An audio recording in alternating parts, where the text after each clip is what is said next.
Hey guys, good morning. I listen to Pod Save America quite often, and they had a pretty interesting talk about the Biden State of the Union speech he did.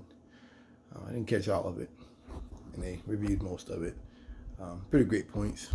They got to Sarah Huckabee talking about how, we're having something to the right, that they're going to have to bow to the idols of the left and um, all kind of crazy, their flags, all kind of crazy shit that they want the right to support, and it made no sense.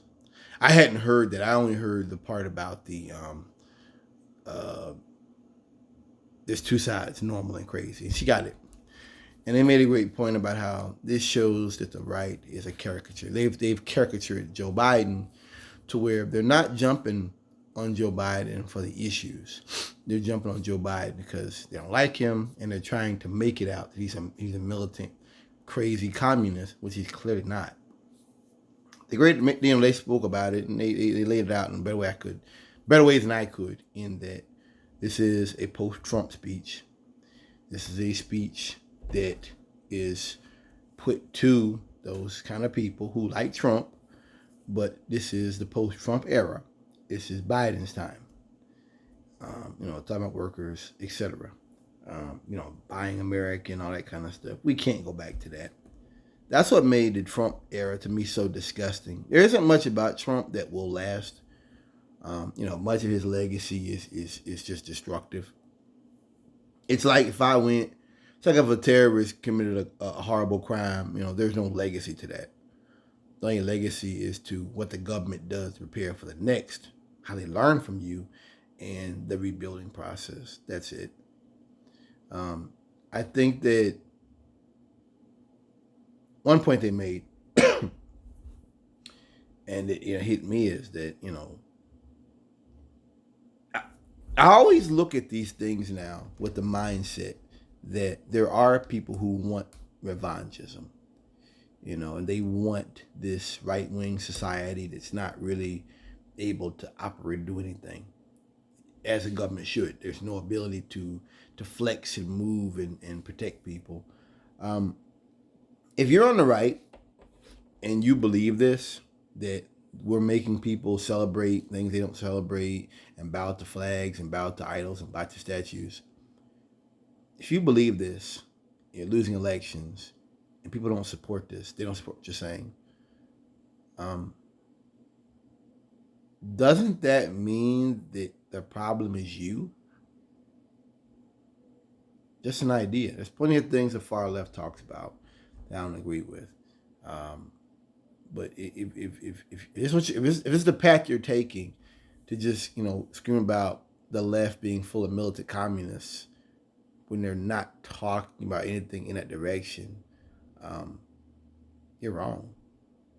Um, they went into some other great points. They made a great point. I'm gonna end on this. They talked about how Trump 2016, his speeches he made had some legitimate points to them and were reasonable. And then they went on talking about how when he ran in 2020, it was something drastically different.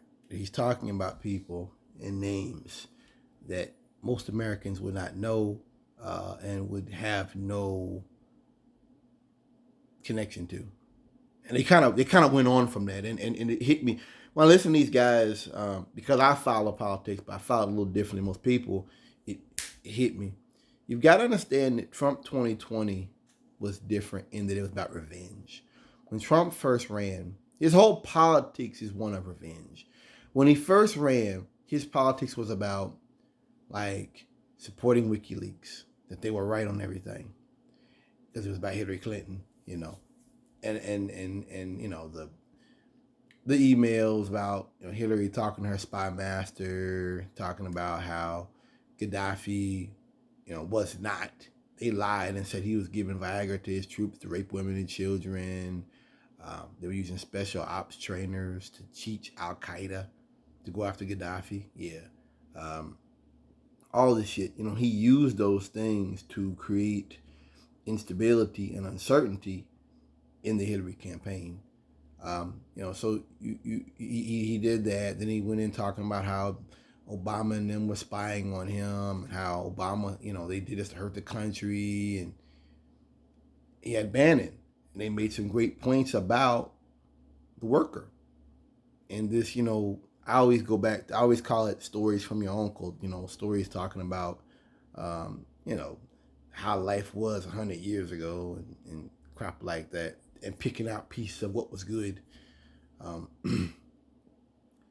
I think that 2020 was different in that it was revenge, because much of what Trump tried to do did not occur. And so instead of going after why, Trump's whole thing was to basically go after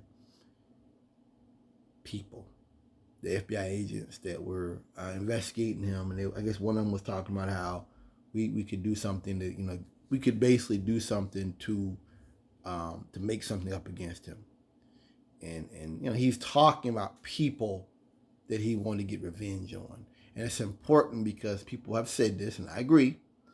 If Trump was to have gotten reelected, and if he does get reelected, it would have and it will be all about revenge.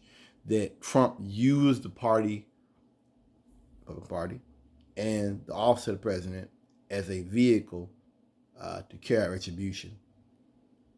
And I'm very clear about that. Trump has no legacy. He never had a legacy. He never will have a legacy. His legacy will be in crimes. His legacy will be in corruption. His legacy will be in a lesson of how a president can fail during a pandemic. His legacy will be in fracturing NATO.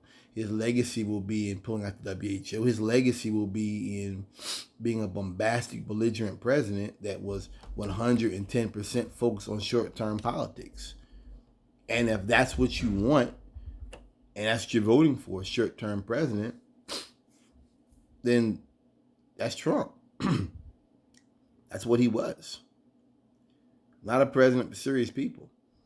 But like I said, these are reminders of what his presidency was about. Short-term thinking. He told Bernstein in the tapes he downplayed COVID for the election. He literally said this. This is my opinion.